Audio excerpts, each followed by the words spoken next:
Audio book वांग्मय 53 धर्म तत्व का दर्शन और मर्म चैप्टर 1 पार्ट 53 विलासी मनुष्य धर्मात्मा नहीं हो सकता।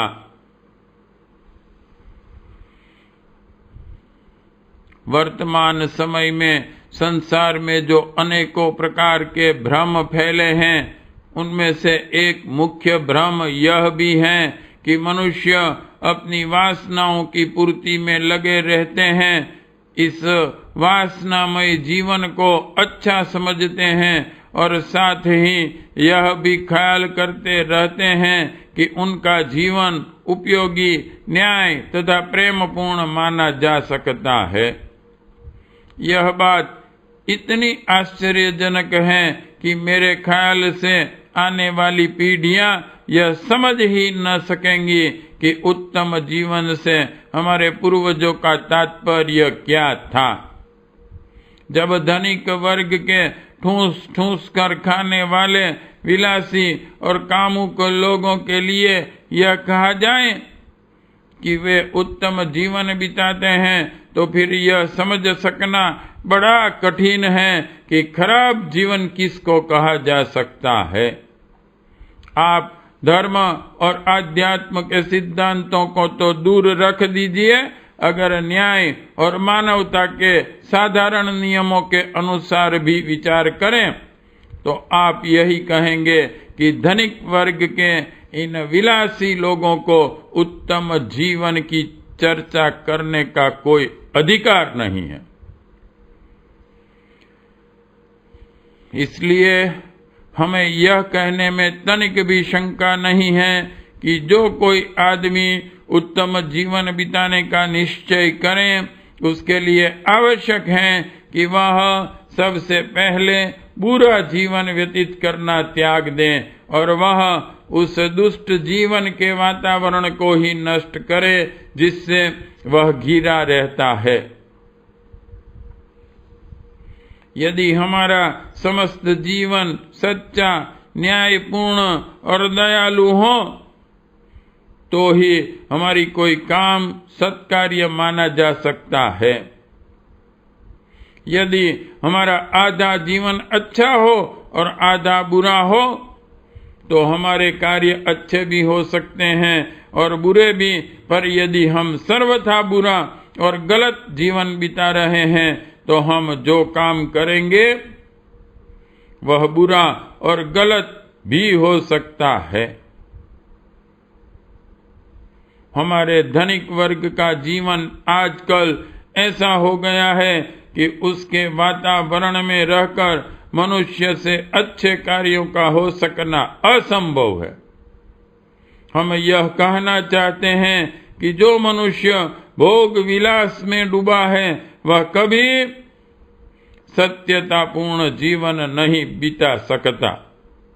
जब तक वह अपने जीवन में परिवर्तन नहीं करता, सत्य की ओर जाने की पहली सीढ़ी पर पैर नहीं धरता, जब तक सद जीवन के लिए वह जो भी प्रयत्न करेगा सब निष्फल जाएंगे। आध्यात्मिक दृष्टि से जीवन को नापने का एक ही तरीका है और वह यह कि मनुष्य खुद को कितना प्रेम करता है और दूसरों को कितना। हम खुद को जितना कम प्रेम करेंगे, अपने लिए जितनी कम चिंता करेंगे और स्वार्थ के लिए दूसरों से जितना ही कम काम कराएंगे, उतने ही उत्तम हम हो सकते हैं। दूसरों से जितना अधिक प्रेम करके हम उनके लिए जितना परिश्रम करेंगे, उतना ही हमारा जीवन उत्तम माना जाएगा। संसार के सभी संत पुरुषों ने अच्छाई का यही अर्थ बतलाया है। सभी सच्चे धार्मिक पुरुष ऐसा ही कहते हैं और आजकल जनसाधारण भी इसी सिद्धांत को ठीक मानते हैं। मनुष्य जितना ही अधिक दूसरों को देता है और दूसरों से जितना ही कम अपने लिए चाहता है, उतना ही वह श्रेष्ठ होता है। इसके विपरीत जितना ही कम वह दूसरों को देता है और अपने लिए जितना ही अधिक चाहता है, उतना ही वह बुरा होता है। जो मनुष्य दूसरों के लिए अधिक से अधिक प्रेम भावना रखता है और अपनी खुद की ओर से उदासीन रहता है, उसके लिए श्रेष्ठ बनना उतना ही सुगम होता है। इसके विपरीत जो मनुष्य अपने को जितना अधिक प्रेम करता है और दूसरों से अपनी जितनी ही अधिक सेवा कराता है, उतना ही वह दूसरे लोगों की भलाई कम कर सकता है। एक मनुष्य जो दूसरों को खिलाने की बजाय खुद ही बहुत अधिक खा लेता है, तो वह अन्य लोगों की दो प्रकार से हानि करता है। एक तो उसके अधिक खाने से दूसरों के भोजन में कमी पड़ जाती है, और दूसरे अधिक खा लेने से वह अपनी शक्ति को भी खो बैठता है और दूसरों का हित करने योग्य नहीं रहता। बहुत से लोग ऐसा प्रकट करते हैं कि वे दूसरों से प्रेम करते हैं, पर उनका प्रेम केवल शब्दों तक ही सीमित रहता है। हम दूसरों के साथ तभी वास्तविक प्रेम कर सकते हैं जबकि अपने साथ प्रेम करना या अपना अनुचित स्वार्थ छोड़ें। ऐसे बहुत से उदाहरण मिलते हैं जिनमें हम समझते हैं कि हम दूसरों से प्रेम करते हैं, पर वास्तव में हमारा प्रेम शब्दों तक ही सीमित होता है। दूसरों के लिए भोजन खिलाना या आश्रय देना हम भूल जाते हैं, पर अपने लिए भोजन तथा आश्रय प्राप्त करना कभी नहीं भूलते। इसलिए दूसरों को सचमुच प्रेम करने के लिए हमको वास्तव में अपने आप को अधिक प्रेम करना छोड़ना होगा।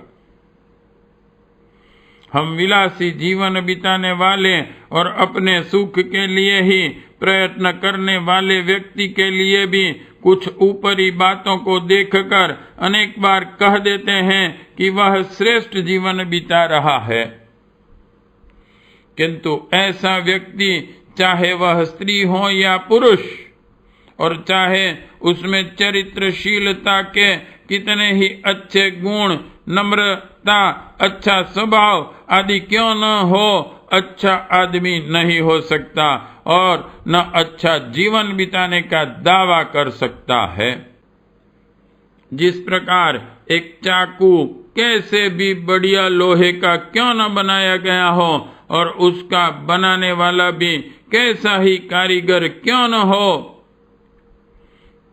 पर जब तक उसमें धार न लगाई जाएगी वह तेज और कारगर नहीं हो सकता।